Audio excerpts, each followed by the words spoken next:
itu ada video azan, ada Ganjar Pranowo. Ini yang diributkan, diramaikan oleh orang-orang yang kelihatannya ini ingin menyudutkan Ganjar Pranowo. Pertanyaan saya, salahnya di mana? Apakah azan seperti itu dianggap Ganjar sudah melakukan politik identitas? Ini orang yang menuduh, ini terlihat sekali yang pertama penuh dengan kebencian. Yang kedua berkehendak untuk menyudutkan Ganjar Pranowo. Dan yang ketiga, orang-orang ini adalah minim literasi. Kalau kita lihat pendapat dari MUI, dari Muhammadiyah, semuanya menyambut gembira. Azan itu adalah panggilan untuk sholat. Ini sisi lain dari seorang Ganjar Pranowo.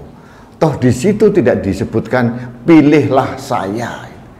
Ganjar Pranowo tidak diiklankan dalam bentuk azan pun sudah tahu sangat religius.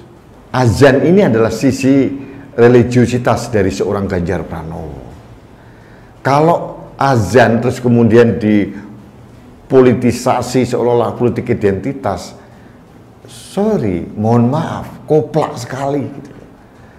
Apa bedanya dengan Prabowo Subianto kemudian menjadi ketua umum seminar Sufi internasional pakai kopiah?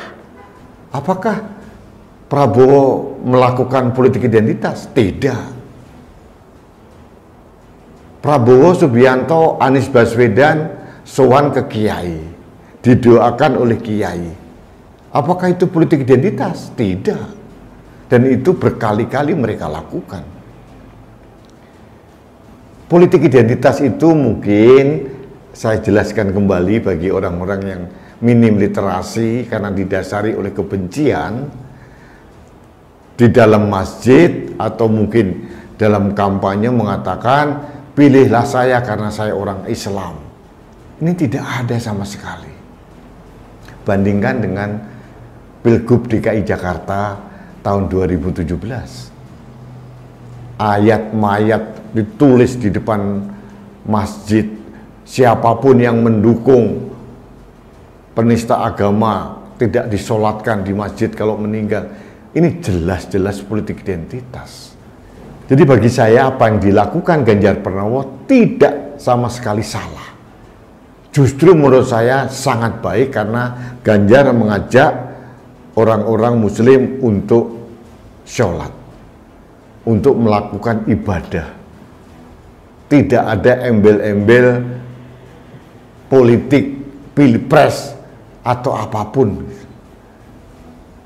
Kalau mungkin nanti Pak Prabowo juga tampil di dalam tayangan azan, bagi saya tidak ada masalah. Demikian juga dengan Anies Baswedan. Itu bukan politik identitas. Kalau ini terkait dengan persiapan pilpres, ini hanya sekedar manuver politik dan wajar-wajar saja. Tidak semua manuver politik itu harus diarahkan menjadi politik identitas berbasis agama. Anies pakai kopiah,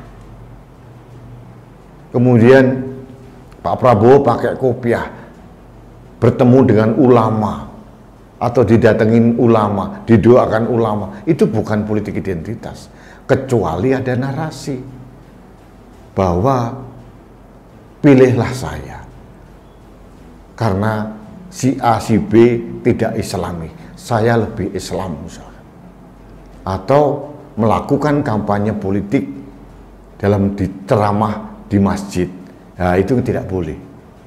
Itu politik identitas berbasis agama. Jadi sekali lagi saya katakan kepada orang-orang yang meramaikan kasus ini, termasuk beberapa influencer, sadar diri. Jangan terlalu kelihatan sekali untuk menyudutkan Ganjar Pranowo.